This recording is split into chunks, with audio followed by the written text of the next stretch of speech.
Fatou man dama am problème. ñëpp am problème. problème bu njëkk bi mooy nous avons un premier ministre irresponsable. En tout cas. C'est un premier ministre irresponsable en ce sens que il n'est jamais responsable de rien. Fatou dellu leen ginnaaw jamonoy Jean-Baptiste Tine ñuy déguerpir waa Colobane mu dem taxaw ne ministre yi xaw ma gouverneur yi ñoo deful seen liggéey. Effectivement. C'est pas lui. dem na pour dire du man. ñu demaat. conseil des ministres. conseil des ministres. du man. ne leen vous êtes nul. waaw te ministres yi moo leen tànn ndaxte président Diomaye moo toog dem Fiara 2024 ne Mabouba Diagne ba ma lay njëkk a gis conseil des ministres la woon. kon Ousmane Sonko ko tànn. xaw ma la woon maa ngi lay njëkk a gis conseil des ministres kon ministres yi s'ils sont nuls Sonko moo leen tànn si les ministres sont nuls c'est parce que Sonko est nul parce que moo leen tànn. xam nga léegi tey man sama problème mooy le premier ministre irresponsable qui n'est responsable de rien.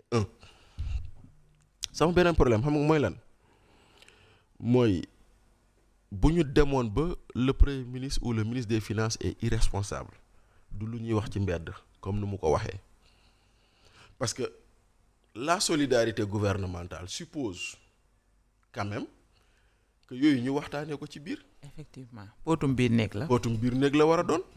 si lu ma jàpp bu ñu demoon ba war ko waxtaanee ñu waxtaanee ko ci biir mais waruñu ko waxtaanee ci biti ça c'est un. Deuxièmement yow selon la constitution selon les textes yow la ñu jox l'action de coordination la coordination de l'action gouvernementale. C'est son rôle principal. C'est son rôle principal.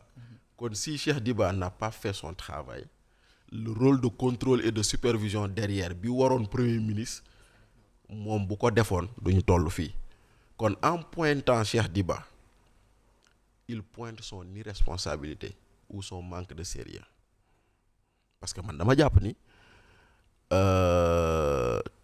kilifa da ngay protéger say agents boo leen di réprimander nga réprimander leen ci biir nekk. waaw maintenant loolu mooy looy njëkk a wax ci forme bi maintenant ci annonce bi. la réaction de Cheikh Diba lan la war a doon Bachir. xam nga nag qu'on se cache pas une chose Fatou remaniement bii jàll bu Sonko amoon lu mu bëgg Cheikh Diba day tëb. Ah bon? Il voulait le faire partir. C'est vrai que am na ñu bari ñu naan seen relation ñoom ñaar ça a toujours été tendu. Non, il voulait le faire partir. Cheikh Diba est plus ami à Diomaye qu'il ne l'est de Sonko. Loolu aussi nañ ko xam.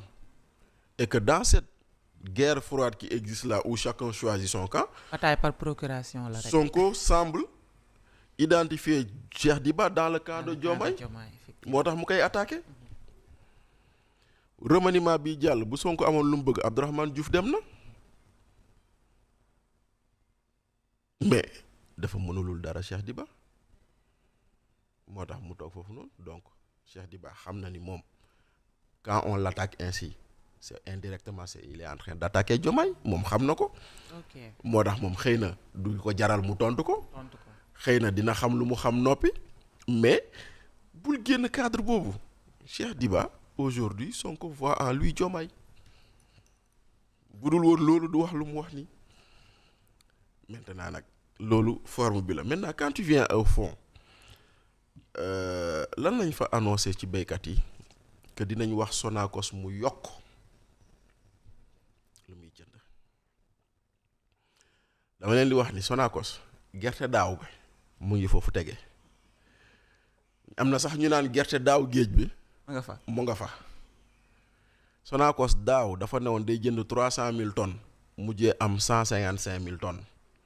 matul sa 200,000. voilà te Sonacos bu machine yëpp doxee usine yëpp dox parce que am na usine Dakar am na usine Diourbel am na usine Kaolack am na usine Ziguinchor bu usine yëpp doxee Sonacos mënul nal lu ëpp 300,000 tonnes. depuis 97 jëndul lu ko ëpp 300,000 tonnes.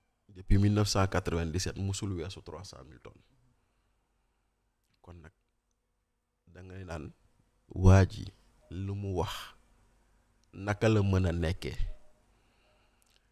moo tax j'ai vu un journal barki dem mu bind Sonko promet encore une promesse et j'ai dit voilà il a bien raison Sonko promet encore une promesse waaw xam nga promettre déjà c'est promesse mooy maanaam mu ngi diggewaat fekk si diggéeyam defoon fekk si diggéeyam mu defoon te nag loolu da lay woon quelque part ni sunu waa ji il n'est jamais responsable et il est toujours dans les effets d'annonce lu nekk rek du moom lu nekk rek bu ñëwee mu kii ay fan yu néew nu ko Ameth Ndoye di waxee fan yu néew fii ak fan yu néew fii ak fan yu néew jóge na fi Chine nee ñu xaalis dina ñëw fan yu néew ana xaalis bi gisaguñu ko jóge na fi Turquie fan yu néew xaalis dina ñëw ana xaalis bi gisaguñu ko waaw yim ñu wax fan yu néew benn de laa si gis benn boo xam ne nee nañu fan yu néew dina am te am na mooy wàññi courant bi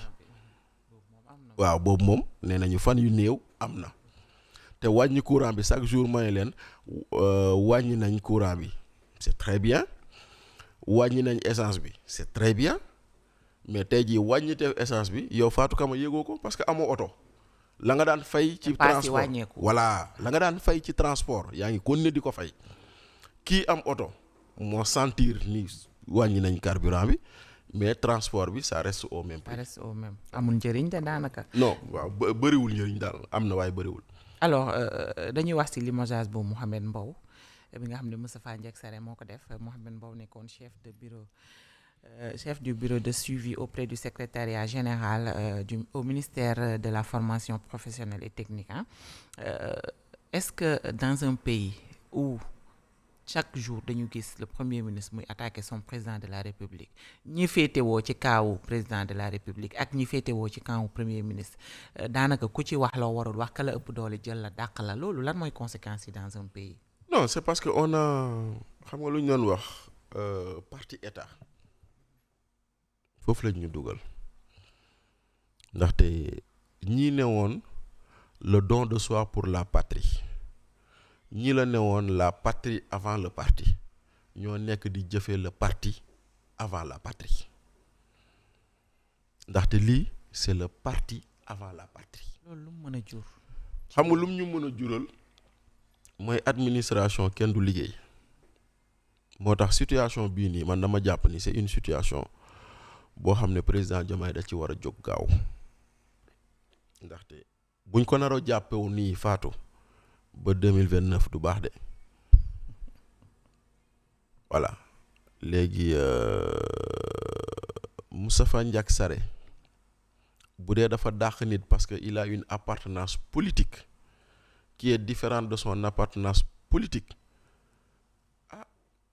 man de daf may bett ndaxte dama jàppoon ni rek waratuñu egg foofu. loolu moo am parce que le concerné même di wuyoo ci turu Mouhamed Mbow tey moom àdduna ci sur la Sen TV en exclusivité wax li nga xamante ne moo waral mbir mi ndax moom non seulement dafa bokk ci biir coalition Diomaye président mais il fait partie de la conférence des leaders donc du n'importe qui ci biir. mais coalition Diomaye président tout ce qui a comme président de parti ou de mouvement tu es dans la conférence des leaders loolu moom maintenant du loolu moom kay problème bi kay mooy. su fekkente ne daf ko confirmer Moustapha Ndiack Sarré kon Moustapha Ndiack Sarré wane na ni moom ci Sonko la far. effectivement loolu la wane léegi nag bon nañ bàyyi xam nga Moustapha bigga ko fa bàyyi xam nga moom bigga ko fa bàyyi xam nga moom mën na dàq nit par arrêté waaw moom tam décret mën na ko fa jële nañ bàyyi ba xool rek ba xam waaye dama jàpp ni rek Sénégal yi waroon nañ weesu ñuy dàq nit pour appartenance politique ñu war nañoo weesu ñuy dàq nit pour opinion publique. ndaxte tey jii dama naan toujours